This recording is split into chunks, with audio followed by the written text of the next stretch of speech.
estava no Quarteto Arautos do Rei há 2 anos. Era o 2º ano, a gente viajava de Kombi ainda naquela época. Eu viajei 3 anos de Kombi. 3 no banco da frente, 3 no de trás, e as caixas de disco ali no meio, junto com o som, bagagem, tudo.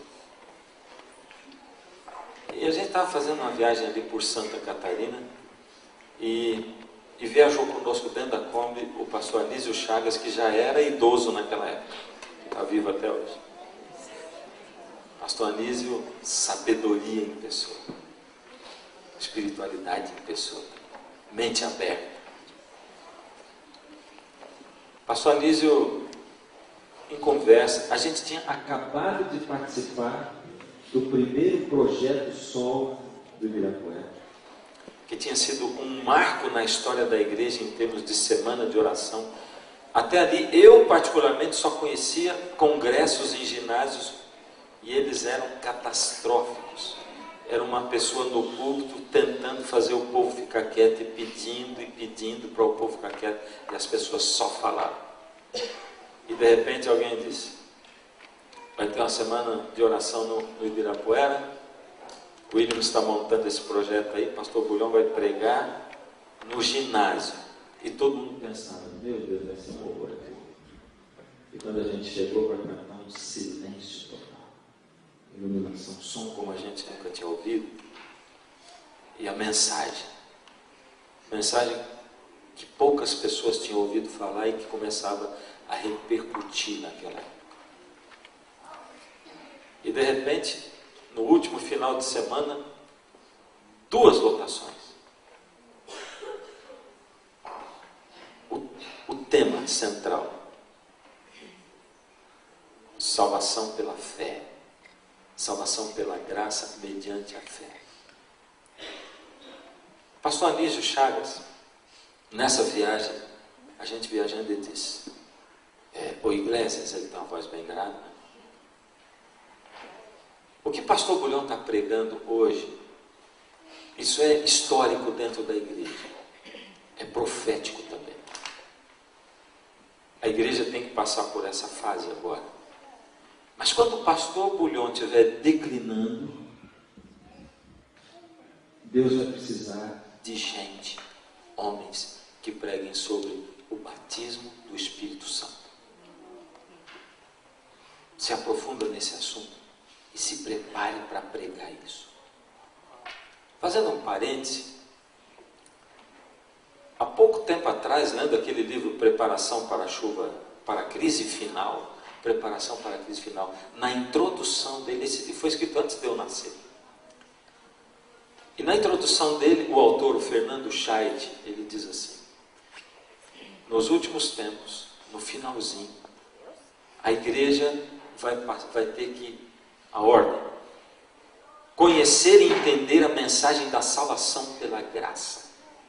Em seguida, ela vai passar por uma profunda reforma, total reforma de vida, e isso vai adiantar causar o derramamento da chuva serôdia. Conectando com aquilo que o pastor Chagas tinha dito, pastor Anísio Chagas, só que eu só li há pouco tempo. Mas eu fiquei naquela época com aquela coisa na minha cabeça, me preparar, estudar o assunto do batismo do Espírito Santo. Eu não queria estudar nada de fora da igreja adventista. Só que todo o material que eu buscava não falava sobre o batismo. Dizia como não é o batismo do Espírito Santo, mas não como é. Falava sobre o dom de língua, sobre aquilo, a pessoa do Espírito Santo. Mas aquilo ficou na minha mente. O tempo passou. Há um tempo atrás, há uns 6 anos atrás, eu vim participar de uma campal dessas que tinha no AUC, para ser orador. Entrei no ABC que tinha lá e falei: eu vou comprar tudo que tem aqui sobre o batismo do Espírito Santo. E comprei vários livros, e entre eles, eu li aqueles livros, e entre eles um me chamou muito a atenção, porque falava a respeito do batismo do Espírito Santo como eu nunca tinha visto na minha vida. Eu, pastor, há tantos anos, há 20 anos, 19 anos, nunca tinha visto ninguém adventista escrever sobre o batismo do Espírito Santo, esclarecer daquela maneira um livro escrito pelo pastor Dennis Smith, o batismo do Espírito Santo. Eu tinha comprado outros livros dele, Todos eles com o batismo do Espírito Santo, e isso, batismo do Espírito Santo e oração, batismo do Espírito Santo e evangelismo. O segundo que eu li era o batismo do Espírito Santo e reforma de saúde. E quando chegou ali, eu parei de ler. Parei de ler porque eu me sentia impotente diante daquela mensagem. E parei de ler. Como eu li o primeiro livro, eu já comecei a anunciar para aqueles que ficavam perto de mim, e o Ricardo mesmo me ouviu falar isso algumas vezes. Eu estou estudando sobre o batismo do Espírito Santo, eu vou começar a pregar sobre isso e tal. Só que eu anunciei, mas não preguei. Não tinha como pregar o batismo do Espírito Santo. Porque eu vi que para ser batizado pelo Espírito Santo precisava de alguma outra coisa na minha vida. Lendo outros livros, Morris Venden, por exemplo, diz assim: quem foi batizado no Espírito Santo sabe que foi. E eu digo assim: puxa, mas eu não sei se eu fui. Provavelmente não tenha sido. E o tempo passou. 2, 3, 4, 5 anos. E depois de 5 anos, Deus teve misericórdia de mim. Deus sabe como é que era o meu coração. Eu posso dizer assim que eu sempre fui um camarada, um cara legal. Sabe como é que é? Pastor normal, assim. Eu sempre procurei ser bom, ser honesto, ser sincero, transparente com as pessoas, às vezes até transparente demais, né? Falar aquilo que eu penso, que eu acho, ser coerente na minha vida, valorizar minha família, incluir dentro do ministério. E Deus sabe dessa sinceridade que ia na minha vida e no meu coração, mas Ele sabe também das fraquezas todas que eu carregava comigo. E de repente, Deus mandou ao meu encontro uma pessoa. Essa pessoa fez uma diferença muito grande na minha vida. Uma pessoa que eu tinha conhecido no passado, e eu costumo chamá-lo de o grande irmão João Ninguém. João Ninguém são os grandes mestres que nós temos para aprender a orar, a testemunhar. Eles não são os pastores, não são os doutores, eles são aqueles que têm o joelho no chão, aqueles que buscam a Deus, aqueles que estão buscando especialmente por Deus. Eu comecei a perceber na vida desse camarada uma vida diferente do que eu conheci no passado. Eu tinha conhecido antes, mas ele estava muito diferente. E um dia, conversando com ele sobre trabalho, porque eu estava interessado que ele servisse o está escrito em alguma coisa dentro da área dele, eu notei que ele tinha alguma coisa diferente nele. Eu disse: você está muito diferente do que eu conheci. O que acontece com você? A sua espiritualidade, eu sei lá, o seu olhar, eu não sei, você está diferente, você é uma pessoa diferente da pessoa que eu conheci. Ele diz: é que Deus fez uma transformação na minha vida.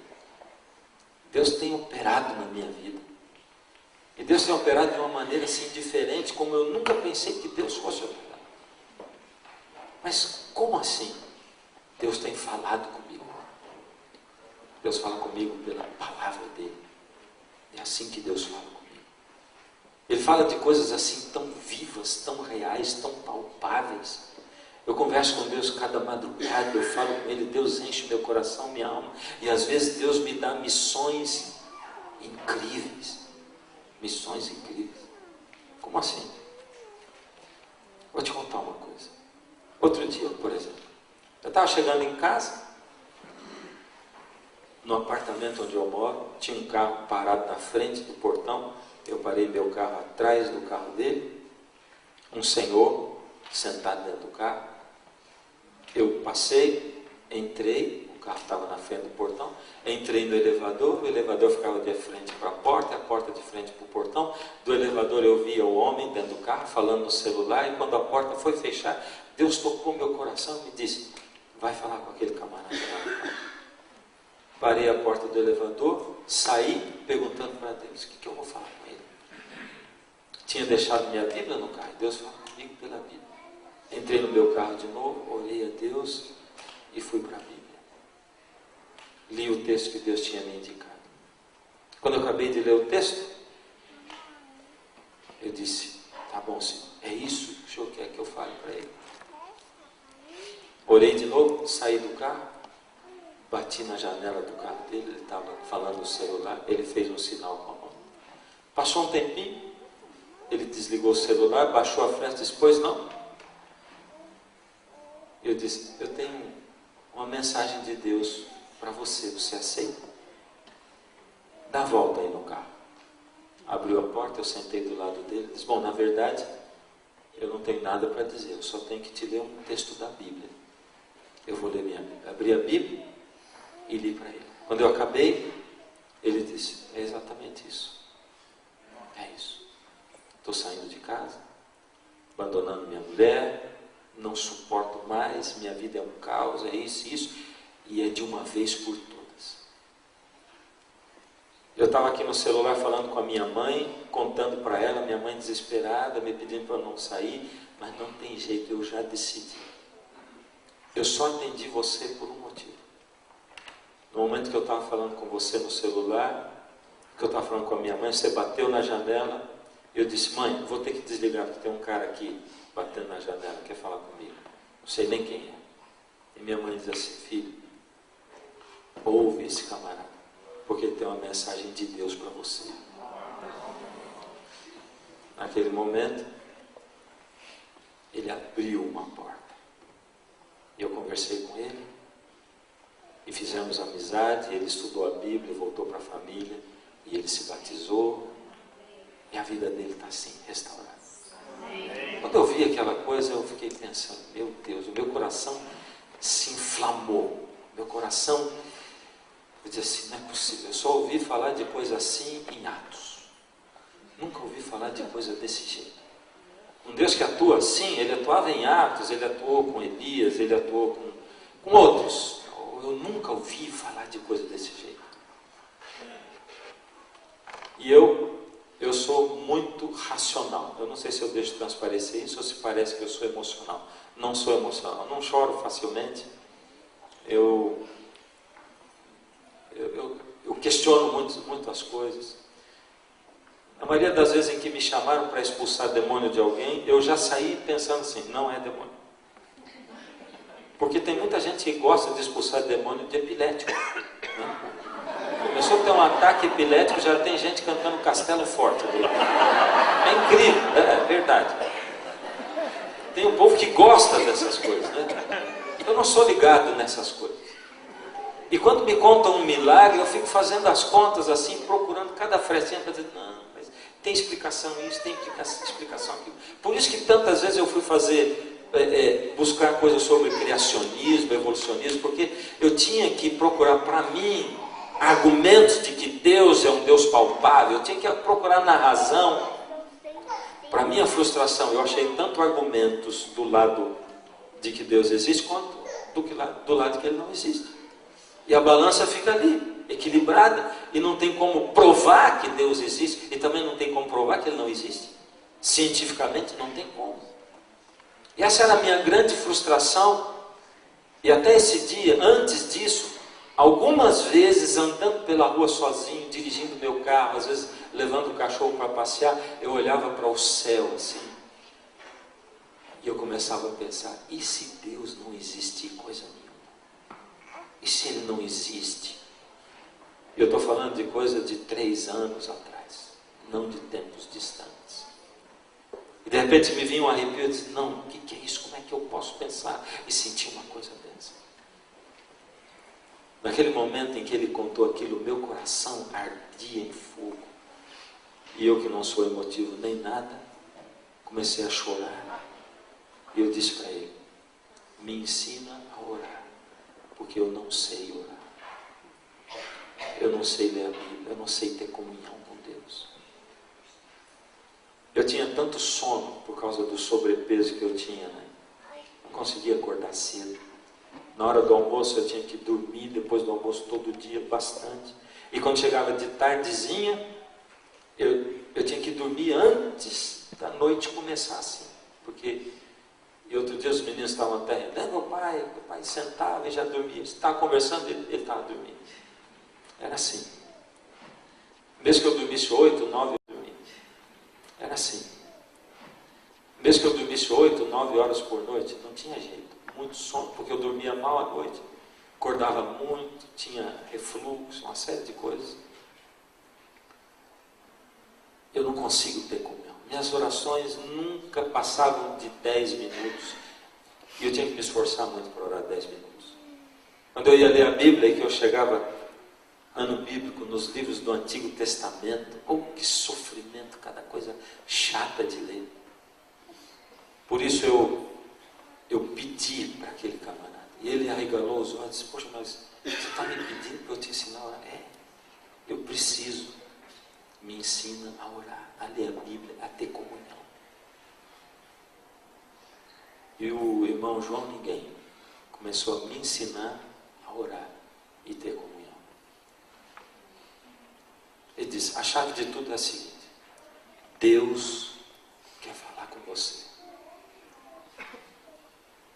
E porque eu conhecia ele e a pessoa dele, e porque eu sei que ele não era um exagerado, que ele não era um fanático, que ele não era um místico, uma pessoa simples, eu acreditei plenamente no que ele estava me dizendo.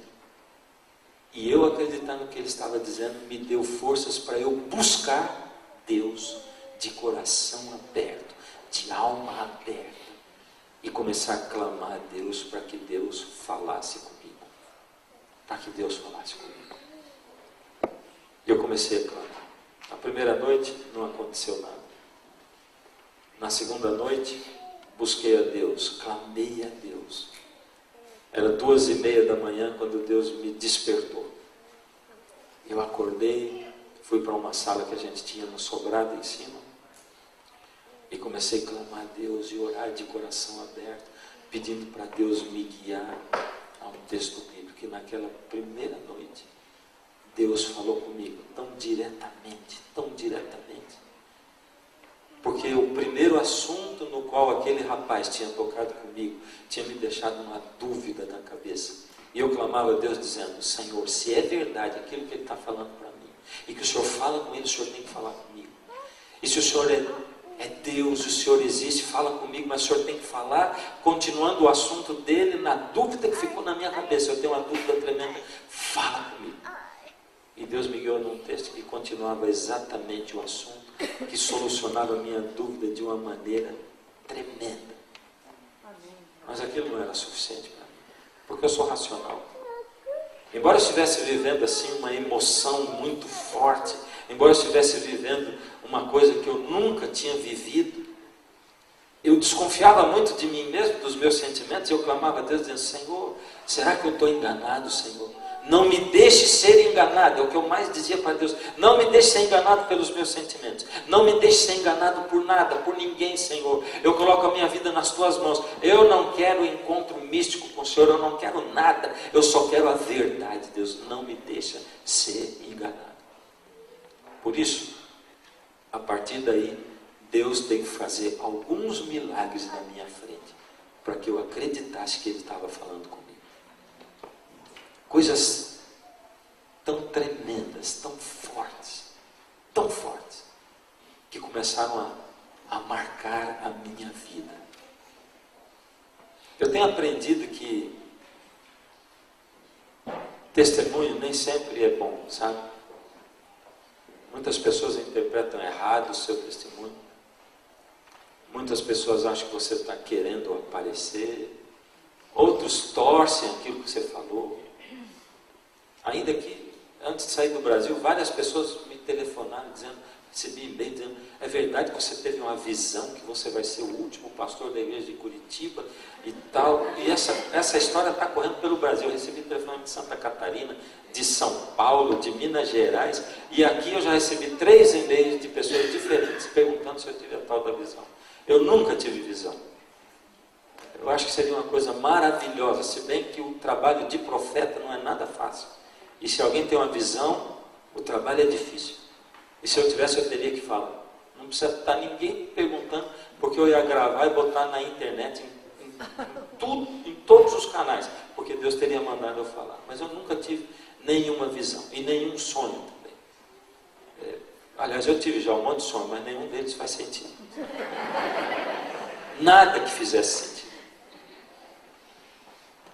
Então, aquilo estava dentro do meu coração, da minha alma, e eu buscava Deus com todas as minhas forças, e Deus começou a fazer milagres, milagres, um milagre atrás do outro. E assim, eu vou contar uma coisinha, menorzinho deles, que não foi um milagre, mas foi uma demonstração de carinho de Deus, de mim.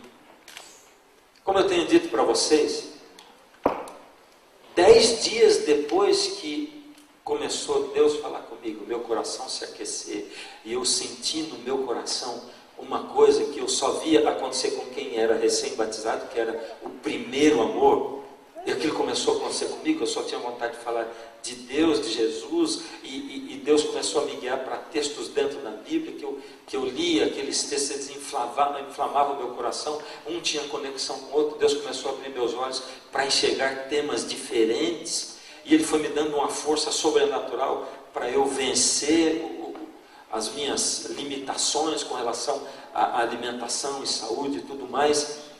Ao mesmo tempo que acontecia tudo aquilo, quando eu ia pregar, eu já não conseguia pregar os sermões que eu pregava anteriormente, e eu também não tinha sermão novo para pregar. Eu tinha, mas quando eu falava, eram muito duros, e Deus já tinha organizado tudo, e eu tinha uma viagem para cá, e vim exatamente para essa igreja aqui.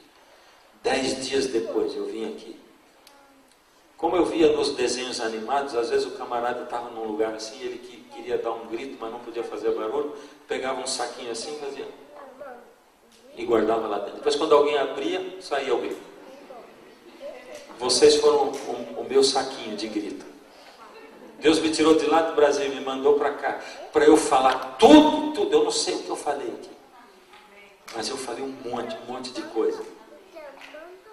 E eu vivi aqui dias intensos, maravilhosos. Um dos dias que a gente estava aqui, eu não sei se a pessoa está aqui, mas me levaram para almoçar num restaurante que tinha aí de uma seita, um restaurante naturalista, e nós fomos para almoçar naquele restaurante, e naqueles dias ali, naquele dia a gente estava ali participando do almoço, né? E de repente a moça que veio para nos atender, uma moça aparentemente uns 28 anos, e nós começamos a conversar com ela. E de repente, naquele restaurante de uma seita, onde todas as pessoas moram juntas, dentro da mesma casa, cada família num quarto, eles abrem mãos de todos os seus bens e de tudo. Nós conversamos com aquela moça e descobrimos que ela era uma ex-adventista. Uma ex-adventista aqui na América, membro de uma seita. E Deus nos colocou ali para aquela moça nos atender. E quando foi chegando no finalzinho do almoço, as pessoas que estavam na mesa com a gente foram ao banheiro, outra para outro lugar, e a moça veio para encerrar o atendimento. E eu chamei essa moça de lá e disse assim: eu queria conversar com você, eu queria ler a Bíblia para você, você aceita? Enquanto eu conversava com ela, eu orava, e naquele dia, Deus soprou no meu ouvido assim, um texto bíblico, o livro e o capítulo. Aí a moça reagiu assim e disse: por que você quer falar de Deus para mim? Quem sabe você veio aqui para eu falar de Deus para você. Aí eu olhei para ela e disse assim: filha, eu sou igual a você. Eu não estou me colocando acima de você. Eu acho que foi exatamente o contrário, que Deus me trouxe aqui para eu falar com você. Por que você não escuta o que eu tenho para te dizer? Você vê nos meus olhos sinceridade. Eu não estou dizendo que eu sou melhor que você, e nem que a minha igreja é melhor do que a sua. Você vê sinceridade nos meus olhos? Os olhos dela encheram de lágrimas e ela disse: vejo. Você tem uma Bíblia em inglês aí? Tem. Então abre a sua Bíblia. Abre em Jó, no capítulo 33. E eu disse para ela: agora, Você é Jó. E Deus vai falar com você através de mim, lendo esse texto da Bíblia. Ouve, pois, Jó, as minhas razões. Dá ouvidos às minhas palavras todas. Passo agora a falar. Em minha boca fala a língua. As minhas razões provam a sinceridade do meu coração. E os meus lábios proferem o puro saber. O Espírito de Deus me fez e o sopro do Todo-Poderoso me dá vida. Se podes, contesta-me. Dispõe bem as tuas razões perante mim e apresenta-te. Eis que diante de Deus sou como tu és. Também eu sou formado do barro. Por isso, não te inspiro terror, nem será pesada sobre ti a minha mão. Você não leu aqui a mesma conversa que eu tive com ela? Igualzinho. No final, no verso 31. Escuta, pois, ouve-me, cala-te e eu falarei. Se tens alguma coisa que dizer, responde-me, fala, porque desejo justificar-te. Se não, escuta-me, cala-te e ensinar-te-ei a sabedoria. Quando eu peguei a Bíblia, eu não sabia o que tinha no texto da Bíblia. Não sabia nem se eu ia ler alguma coisa. Eu só tinha certeza que Deus estava me dirigindo para aquele texto. Porque Ele colocou, me sussurrou o texto. E eu meti a mão na bolsa, a Bíblia estava lá, e eu li para ela. E depois fiz um apelo para ela. E ela aceitou e eu fiz uma oração com ela. Naqueles dias, eu voltei para o Brasil e depois de um tempo, a gente estava com o quarteto Arautos do Rei viajando. Nós estávamos no sul do Brasil. E eu tinha uma angústia na minha alma, porque eu estava preparando uma série, uma nova série do Está Escrito chamada O Clamor da Meia-Noite. Era uma série falando de profecias do final dos tempos, começando com base no santuário. Ela falava do fim dos tempos, do batismo do Espírito Santo, dos acontecimentos dos últimos dias. E eu tinha uma angústia na minha alma para poder pregar direito, porque eu não conseguia ainda firmar a maneira de pregar, como falar, porque eu sempre falei monotônico, e agora eu ia falar e eu começava a gritar e falar e gesticular, e aquilo era diferente de mim. Eu estava numa angústia. Então, naquela viagem, eu resolvi fazer uma coisa que eu nunca tinha feito, um jejum de 3 dias, em favor dessa série, que falava dos acontecimentos dos últimos dias, e em favor dessa coisa, da maneira de pregar e de como expor a palavra. Eu não falei para ninguém que eu ia fazer jejum, muito menos de 3 dias, ninguém do quarteto sabia, e depois que eu mudei meus hábitos alimentares, eles se acostumaram, porque eu levava uns cacarecos para comer lá, umas frutas secas, castanho, negócio, e muitas vezes eu não comia com eles. Então eles estavam acostumados à minha ausência nas refeições. Eu fiz o propósito que eu ia começar a jejuar na sexta eu almoçaria, e na segunda eu ia almoçar de novo. Sexta para sábado, sábado para domingo, domingo para segunda. No sábado à noite nós paramos numa cidadezinha chamada Camaquã. Eu tinha almoçado na sexta, e agora já fazia quase que 1 dia e meio que eu não comia. Paramos nessa cidadezinha chamada Camaquã. O pastor nos chamou lá para fora, era um teatrinho lá para trás. E ele disse: pastor, eu quero te apresentar, esse casal vai ser batizado hoje. E eles conheceram a igreja através do Está Escrito, do seu programa e tal. Nos abraçamos, aquela emoção toda. Estavam ali o pastor, o casal, e um outro casal que tinha dado estudo bíblico para eles, e eu. E quando acabamos de nos apresentar, aquela emoção toda, a senhora que ia se batizar diz assim: pastor, Deus me pediu para falar um negócio para o senhor aceita? Eu tenho uma mensagem de Deus para você aceita? Eu vou dizer para vocês, irmãos, em qualquer outra época eu teria dito, teria rido por dentro e pensado: coitadinha, vai batizar, mas não converteu ainda. Mas eu aprendi a não rejeitar, não converteu ainda. Mas eu aprendi a não rejeitar nada e a não aceitar tudo também. Porque Deus diz assim, provai os espíritos. Provai os espíritos, para saber de onde eles são. Então eu disse, pois não, irmão, pode dizer. E ela disse, pastor, Deus disse para mim que o Senhor está preparando uma série do Está Escrito sobre os acontecimentos dos últimos dias. Mas Ele diz também que o Senhor tem uma outra preocupação que eu não sei qual é. Mas Ele diz assim, não se preocupe, porque eu vou revelar para você o que você precisa num jejum de 3 dias. Então Deus foi me cercando de lados e lados e lados.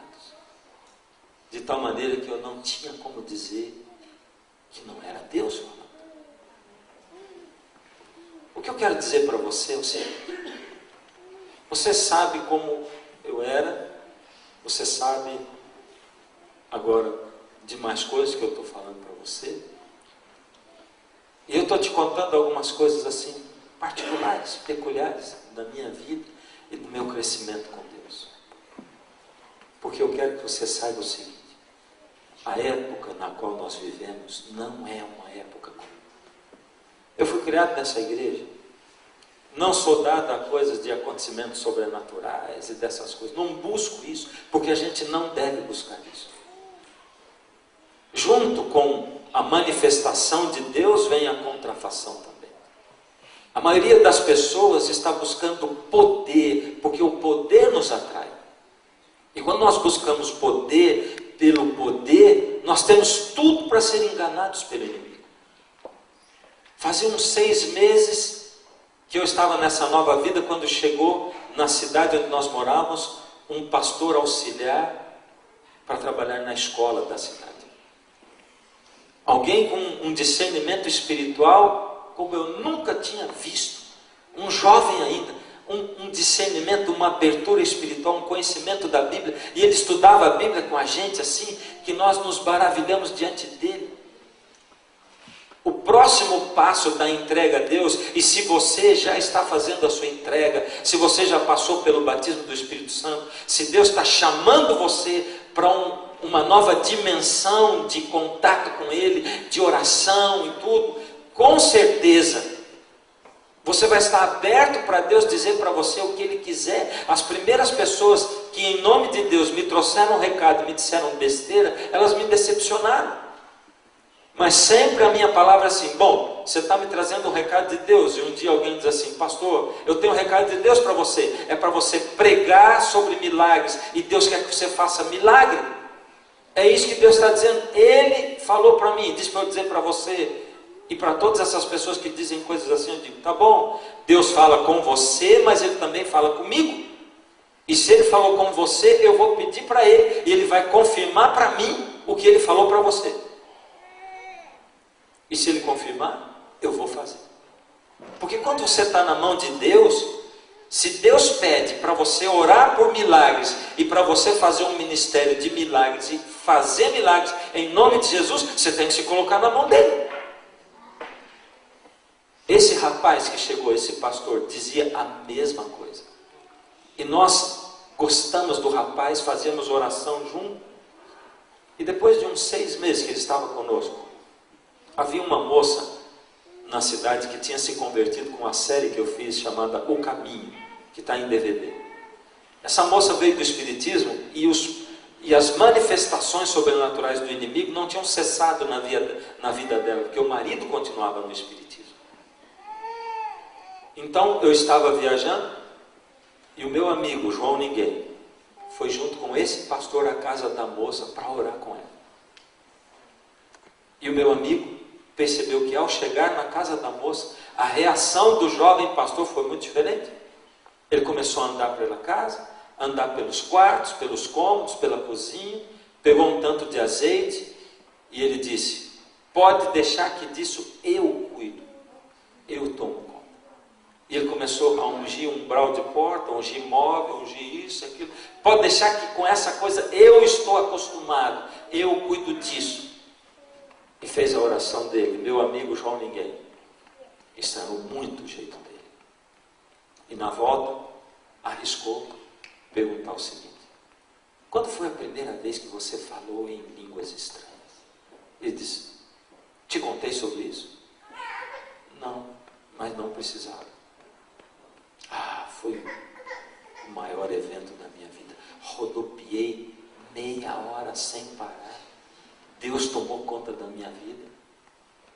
E o jovem pastor se revelou uma farsa.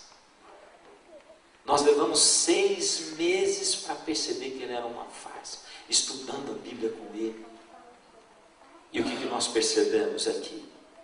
Quando a gente começa a buscar a Deus, nós temos que saber por que nós buscamos a Deus, com que propósito nós buscamos a Deus.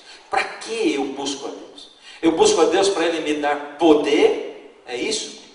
Aliás, o Senhor Jesus prometeu: e recebereis poder ao descer sobre vós o Espírito. E recebereis poder. Poder para quê? E sereis minhas testemunhas. Poder para ser, não é poder para ter, para possuir, e nem poder para exercer a autoridade. No momento da vida daquele rapaz, ele desejou tanto poder, que o inimigo se encostou em Deus e disse: Senhor, está vendo o coração dele? Tem egoísmo aí, ele quer poder por poder. Esse sentimento não é teu, é meu. Eu tomo conta dele. Deus tem que se afastar e tomar conta de você. Satanás toma conta de você e ele vai dando para você o que você deseja. E esse rapaz fazia milagres, expulsava demônios e tudo mais, igualzinho o Senhor Jesus diz em Mateus capítulo 10, naquele dia muitos me dirão: Senhor, em teu nome expelimos demônios, fizemos milagres e profetizamos. Não é o que diz? Presta atenção o que diz aqui a Bíblia em Joel. Joel, capítulo 2.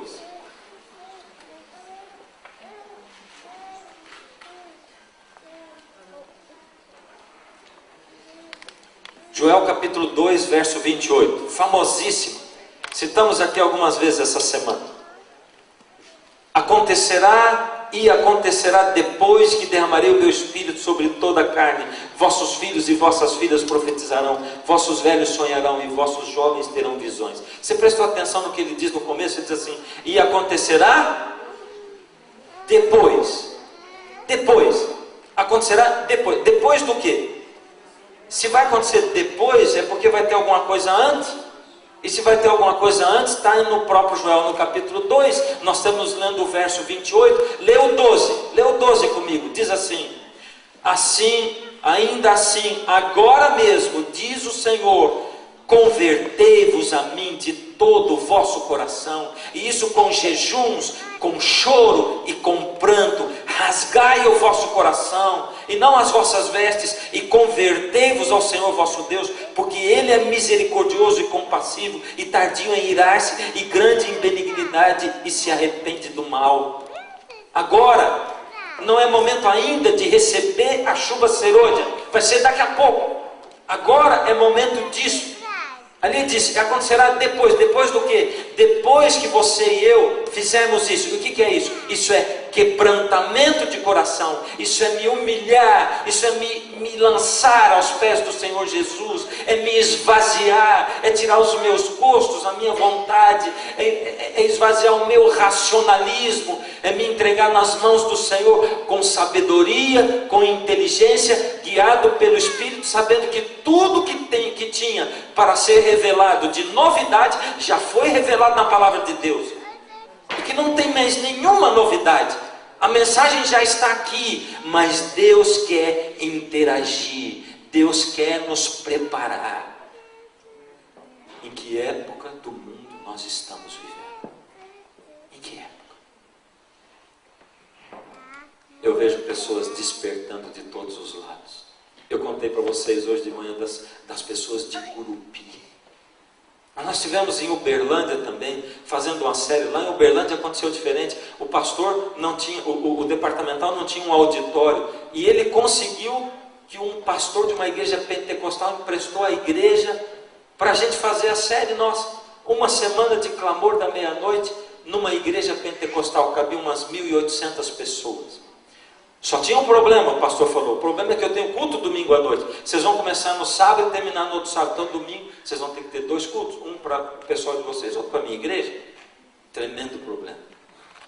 Sábado à noite, na primeira reunião, eu perguntei para as pessoas. Ali estava a igreja adventista. Quantos de vocês estão aqui não são membros da igreja adventista? No auditório de 1.800 pessoas, talvez se contariam umas 30 visitas. Domingo à noite, nós tivemos o primeiro culto para a igreja do pastor e o segundo para o nosso povo. E na segunda, metade do auditório era de visitas. Deus sabia que o nosso povo não ia convidar ninguém para estar lá, porque nós somos egoístas. Nós só queremos a mensagem para nós. Por isso Deus deu um jeito de botar num lugar onde Ele providenciou as visitas. Naquela noite, naquela semana, as pessoas chegavam e diziam: pastor, o que é isso, essa mensagem que nós estamos ouvindo? Parece que nós já pertencemos à sua igreja faz tempo. Uma coisa tremenda. Naquela semana, uma das histórias, um rapaz que, afastado da igreja há uns 10 anos, jovem ainda, ele disse: pastor, meu pai ligou para mim hoje de manhã. E meu pai é um homem muito especial. E eu conheço a voz do meu pai. Quando meu pai fala do jeito que ele falou, eu sei que é sério. Eu amo meu pai. Por isso meu pai me ligou e disse: filho, eu só quero te pedir uma coisa. Você precisa ir no culto hoje. O pessoal da Voz da Porcia está aqui. Vai lá assistir o culto hoje. Promete para mim. E eu prometi para o meu pai. Alimentei na minha mente o dia inteiro que eu iria lá. Quando foi de tardezinha, voltei para casa, tomei banho, peguei minha esposinha, montamos na motinha que eu tenho, uma motinho velha. E quando a gente estava no meio do caminho, a moto parou. Eu falei: meu Deus, mas justo hoje, o senhor sabe que eu queria ir para a igreja. O que está acontecendo? Essa moto velha vai me deixar na mão de novo. Quando eu estava falando com Deus, parou um carro do meu lado, um Ômega. O camarada baixou o vidro e disse: o que aconteceu aí? Está faltando gasolina? Eu olhei para baixo e tinha gasolina pingando. Espera aí que eu já volto. Foi, voltou com uma bolsa de gasolina, me deu e eu disse para ele: quanto é que é? Ele falou: não é nada. Isso é só para você continuar indo aonde você estava indo. E naquela semana eu batizei aquele rapaz. Em que época do mundo nós estamos vivendo? Em que época?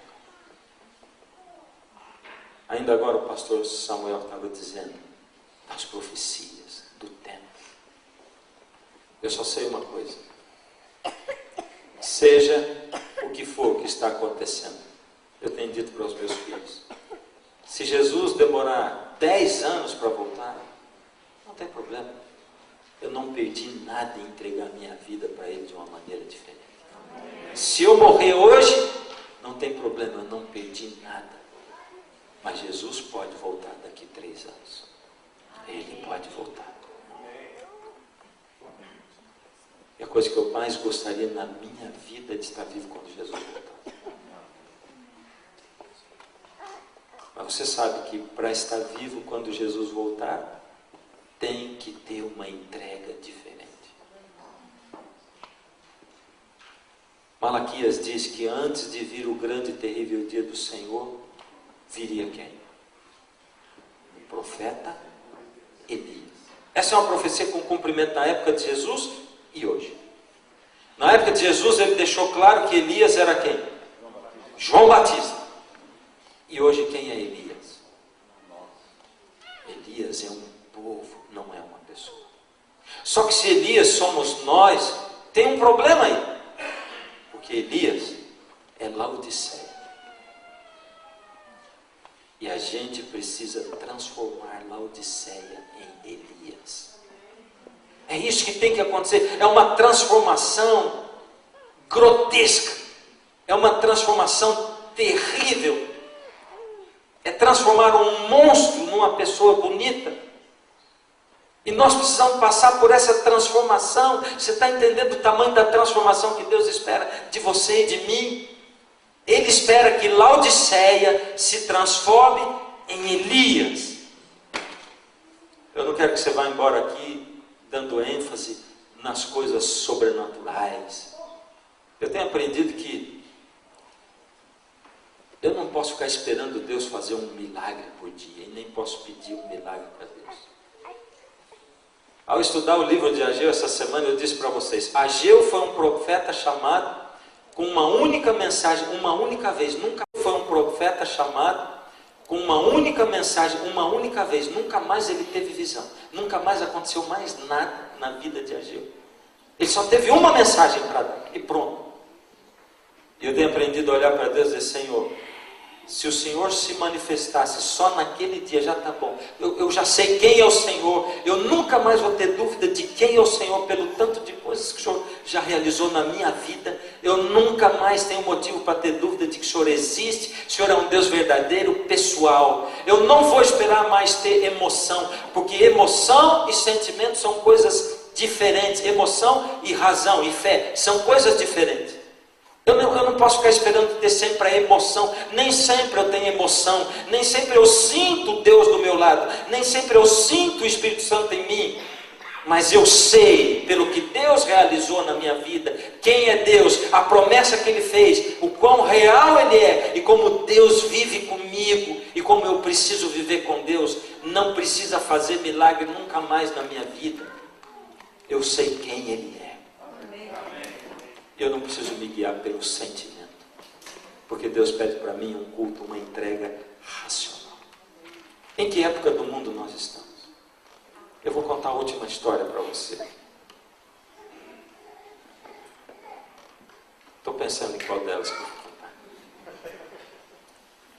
Mas, há pouquinho tempo atrás,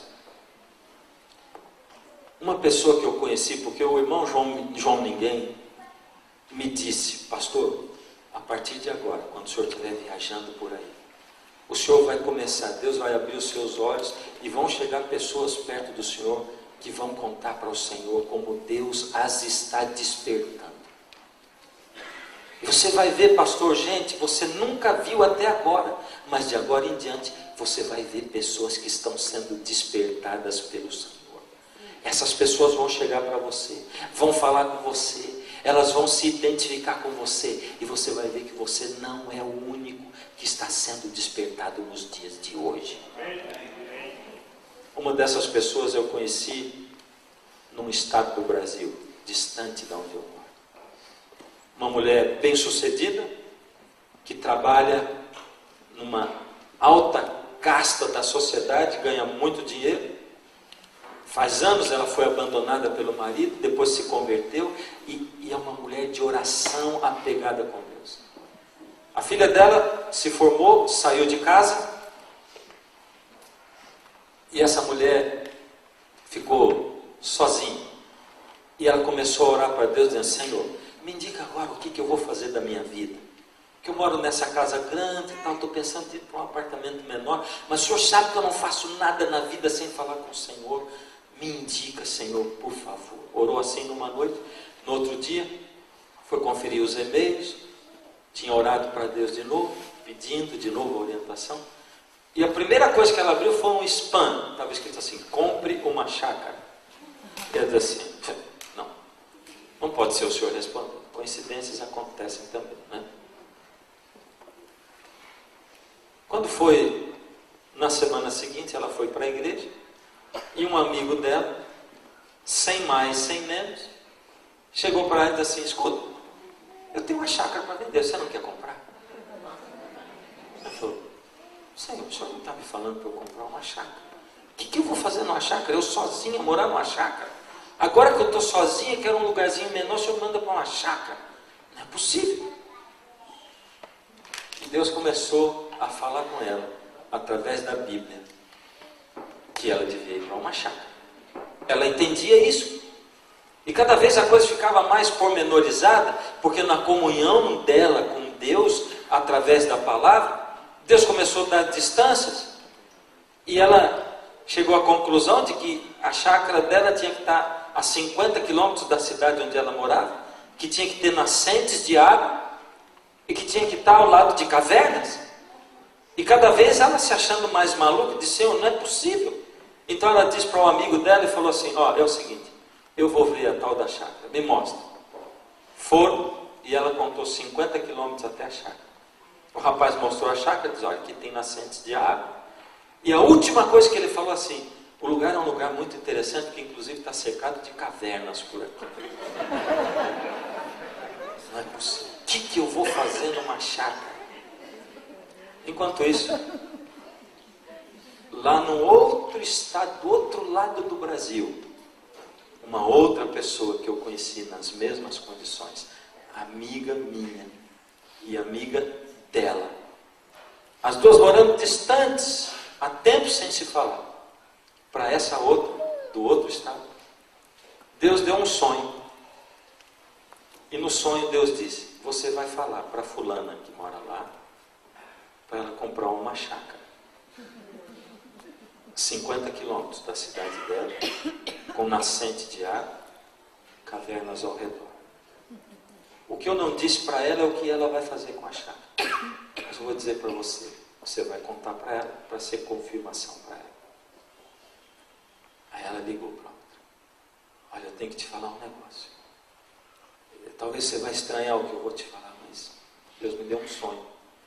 Ele pediu para você comprar uma chácara a 50 quilômetros da cidade, com nascentes de água e cavernas ao redor. E a outra começou a chorar do outro lado e disse: eu só não sei o que é para eu fazer lá. Isso Deus me falou. Ele disse que você vai preparar essa chácara, porque você vai abrigar nela as últimas pessoas que estarão pregando dentro da cidade. Eles vão pregar lá e vão dormir na sua chácara, antes de não dar para ficar nem ali. Você vai cultivar isso, aquilo, vai aprender, porque você não sabe. Você vai ter um tempo e vai se preparar para isso. Caverna é porque se em algum momento precisar fugir, você tem para onde ir. É isso. É verdade isso? É mentira? Não sei. Eu não tenho motivos para duvidar disso. Mas eu também não quero fazer um alarme com isso e as pessoas dizem: Jesus está voltando. Como diz o pastor Samuel, marcando data para a volta de Jesus? Não. Mas eu sou nascido nessa igreja, queridos. Eu sei que o inimigo está aprontando contrafações terríveis, porque a intenção dele é enganar, se possível, os próprios eleitos. Eu sei que eu não vou me guiar por nada extrasensorial, sobrenatural, não vou me guiar simplesmente por sonhos, por visões, nem desse, nem daquele, nem por mensagens de Deus que mandam para mim, e nem sonho que eu porventura tenho. Porém, todos os dias eu me pergunto assim, quando aqui em Joel diz: e será depois destes dias que derramarei o meu espírito sobre toda a carne, e as crianças, os jovens e os velhos sonharão, terão visões e profetizarão. Eu me pergunto, será que a minha igreja está preparada para alguém se levantar e dizer assim: eu tive uma visão, eu tive um sonho? Ou será que nós estamos preparados para chamar a esses de fanáticos, de loucos, de pejorativamente pentecostais? Logicamente que os exageros haverão, mas eu ficava pensando, como é que vai ter contrafação numa igreja que não tem nem fação? Se a gente não fala do batismo do Espírito Santo, como é que vai ter contrafação do batismo do Espírito Santo? Então, de repente, de uma hora para outra, Deus fez cumprir uma tremenda profecia dentro da igreja. Botou um camarada lá na conferência geral, um tal de Ted, amigo do Williams aí, e que votou um documento dizendo para a igreja, a partir de agora, pregar sobre reavivamento e reforma. Fazia 2 anos que eu estava pregando isso com medo, entre aspas, por estar falando coisas como essa que eu estou falando para vocês, porque eu não posso esconder aquilo que está acontecendo comigo. E Deus tem dito assim: clama, grita, a altos pulmões, toca a trombeta, é hora de subir em cima dos muros e falar. E eu entendo que Deus me pede para falar, e eu não posso me calar quando Ele me pede para falar. Não tive nenhum sonho, nenhuma visão, mas eu tenho um Deus que tem guiado a minha vida diferente do que Ele sempre guiou. E se Deus pode guiar a minha vida, Ele pode guiar a sua, porque nós somos iguais. Eu tenho lutas iguaizinhas às suas, iguaizinhas. Eu tenho limitações iguaizinhas às suas. Eu não sei se já faz 2 anos e meio, Jesus ainda não voltou. Quando aconteceu, eu achei que Jesus voltava em 3 anos. Já faz 2 e meio. Pode ser que tenha mais 3 pela frente. Pode ser que tenha mais 5. Ou pode ser que, como aconteceu no aniversário de 50 anos da Voz da Posse, eu vi o pastor Rabelo orando. E nós do quarteto ali, ele dizendo, essa é a Voz da Posse, uma mensagem de fé e esperança que anuncia a volta do Senhor. E pensei, faz 50 anos que ele anuncia isso e Jesus não voltou. Não interessa. Porque como eu disse para você hoje de manhã, Jesus já me disse, não vos compete saber a respeito de tempos ou datas, mas recebereis poder ao descer sobre vós o Espírito Santo e sereis minhas testemunhas. Uma coisa eu digo, é época de humilhação, de busca, é época de busca, esvaziamento, quebrantamento. Eu vou pedir para os meninos, ou melhor, desculpa, eu vou cantar com o playback, me esqueci. Mas eu quero terminar lendo um trechinho de um texto de Ellen White, no livro Primeiros Escritos. O título do capítulo é A Sacudidura. Vi alguns com forte fé e clamores agonizantes a lutar com Deus. Seu rosto estava pálido e apresentava sinais de profunda ansiedade, que exprimia sua luta íntima. Dá para você, não esquece disso. Essa é a situação desse povo. Firmeza e grande fervor estampavam-se-lhes no rosto. Grandes gotas de suor lhes caíam da fronte. De quando em quando se lhes iluminava o semblante com os sinais da aprovação divina e novamente o mesmo aspecto severo, grave e ansioso lhes voltava. Esse povo está preocupado, esse povo está inconformado, esse povo está ansioso, preocupação, eles buscam a Deus, o coração deles está angustiado. Anjos maus se juntavam em redor, projetando trevas sobre eles para excluir Jesus de sua vista e para que seus olhos se volvessem para as trevas que os cercavam e assim fossem levados a duvidar de Deus e murmurar contra Ele. Sua única segurança consistia em conservar os olhos voltados para cima.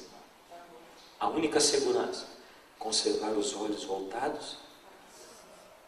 Anjos de Deus tinham o encargo de velar sobre o seu povo, e enquanto a atmosfera empestada de anjos maus pesava sobre os que estavam ansiosos, os anjos celestiais continuamente agitavam as asas sobre eles, a fim de dissipar as densas trevas. De vez em quando os anjos de Deus agitavam as asas e dissipavam aquela treva que os anjos do mal colocaram. Enquanto os que assim oravam prosseguiam com seus ansiosos clamores, por vezes lhes vinha um raio de luz procedente de Jesus para lhes reanimar o coração e iluminar o rosto. Agora tem um outro grupo aqui. Alguns, vi eu, não participavam dessa agonia e lutas. Pareciam indiferentes e descuidosos. Não se opunham às trevas que os rodeavam, e estas os envolviam semelhantes a uma nuvem densa. Os anjos de Deus deixavam estes, e iam em auxílio dos que se afligiam e oravam. Vi anjos de Deus apressarem-se para assistir a todos os que lutavam com suas forças todas, a fim de resistir aos anjos maus e procuravam auxílio, clamando a Deus com insistência. Os anjos de Deus, porém, abandonavam os que não faziam esforços para conseguir auxílio, e eu os perdia de vista. Perguntei a significação da sacudidura que ouviram. Isso é o quê? Sacudidura que ouviram. Isso é o quê? Sacudidura. A sacudidura se caracteriza com dois grupos. Um grupo angustiado, clamando, buscando, preocupado, semblante pesado, clamando a Deus, não se conformando com as densas trevas que o cercam.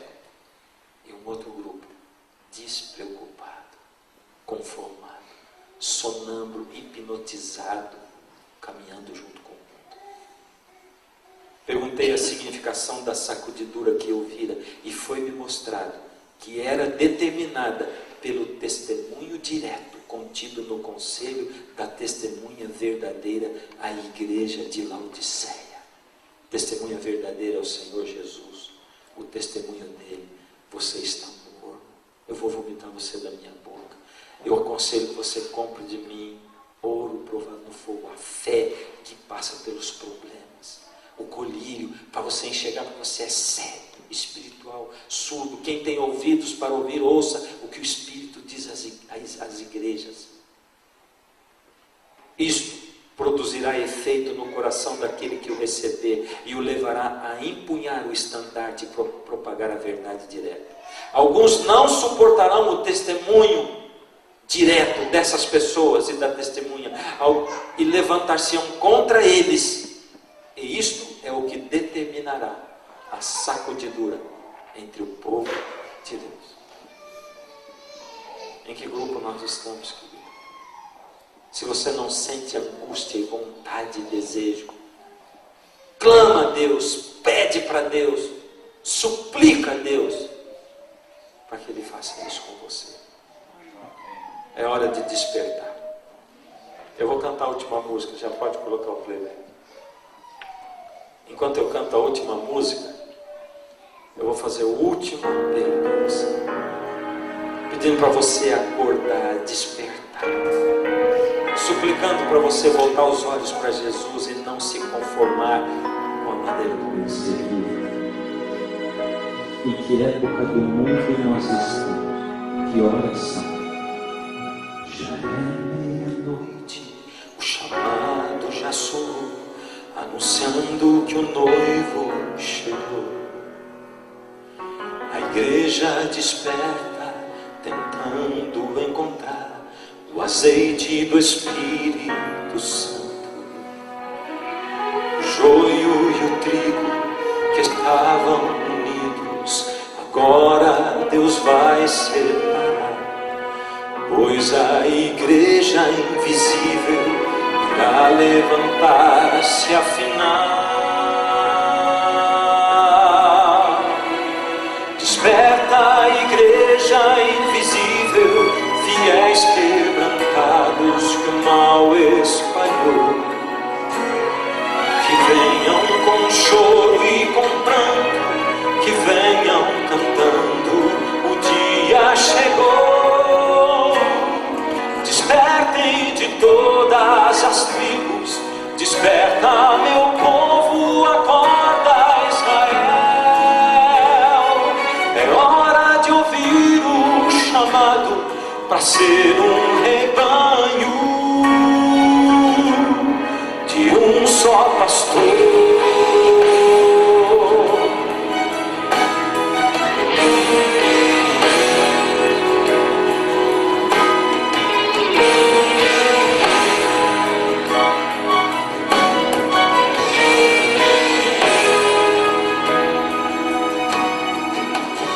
Escolhido, os filhos de Abraão, espalhados no mundo estão. O povo de Cristo, restante de Israel, a igreja invisível se fez. São cegos que enxergam, são trigo no joio, ovelhas que estão sem pastor. Esses heróis quebrantados já ouvem a voz do Senhor. Desperta, igreja invisível, fiéis quebrantados que o mal espalhou, que venham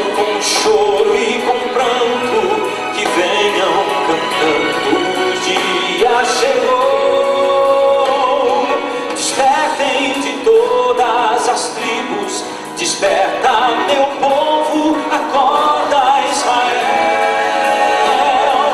É hora de ouvir o chamado para ser um rebanho de um só pastor. Gente de todas as línguas, de todas as raças, se unem para ser Israel. Todo o universo percebe a glória de Deus.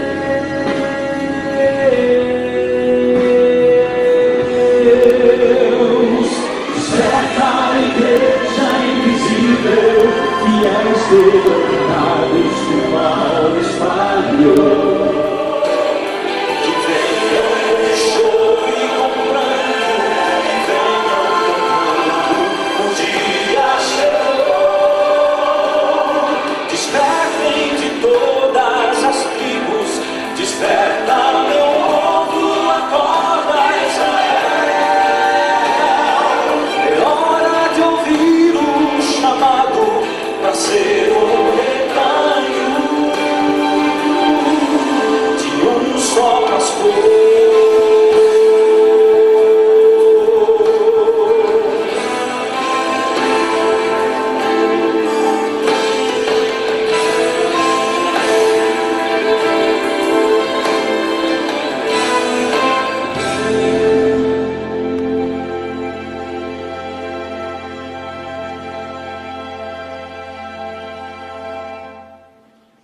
Nós não sabemos de nada, Senhor, a não ser que estamos vivendo num tempo especial. Esse é o tempo das grandes maravilhas do Senhor e também das terríveis maravilhas do inimigo. Que nós estamos para ver, Senhor, são manifestações poderosas do poder de Deus e do poder do inimigo. Como, Senhor, nós podemos discernir o que é seu e o que não. Como, Senhor, podemos clamar pelo Espírito com o coração puro, se não houver quebrantamento, humilhação, confissão. Ó Senhor, tem piedade de nós. Tem piedade dos seus filhos que não sentem nada no coração e que continuam caminhando, Senhor, hipnotizados pelo poder do inimigo. Tem piedade dos seus filhos, Senhor, como nós que lutamos entre vitórias e fracassos. Não deixa com que o inimigo, Senhor, nos acuse. Toma-nos nas suas mãos pela graça e pelo poder do Senhor Jesus. Ajuda-nos a cumprirmos a missão para a qual o Senhor nos chamou, com integridade, com honra. Sem, Senhor, focalizarmos no sobrenatural, nas emoções, mas sem desprezarmos as manifestações do Senhor. Só o Senhor pode nos dar isso, Senhor. Faz de nós seus filhos, servos fiéis. Ao sairmos daqui, Senhor, renova a nossa vida. E toca com o seu Espírito a vida de cada filho, filha sincero seu, que estão aqui dentro. Para uma mudança de vida de uma vez por todas. Em nome de Jesus. Amém.